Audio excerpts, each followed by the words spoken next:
তো বন্ধুরা, সবাইকে স্বাগত জানাই শীতের একটি নতুন সকালে। হচ্ছে আমাদের ছোট পুষ্করিণী, এবং এই যে জুম ইন করা ছিল, দেখুন কত গাছপালায় রোদ্দুর পড়েছে। এই সমস্ত দৃশ্য আপনাদের কেমন লাগে অবশ্যই বলবেন, ঠিক আছে? আর ওইখানেও দেখতে পাচ্ছেন কত চাষবাস হয়েছে। এইদিকে তো আমাদের জমির লাস্ট প্রান্ত, ঠিক আছে?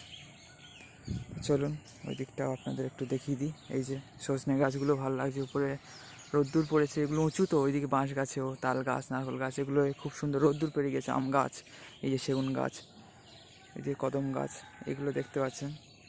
তো কত ধরনের গাছপালা সব আছে, আপনাদের দর্শন করায়, আপনাদেরও আশা করি ভালো লাগে, ঠিক আছে? তো এইভাবে দেখতে থাকবেন, সাপোর্ট করবেন, আমি বানাতেই থাকবো গ্রাম্য প্রকৃতির সৌন্দর্য।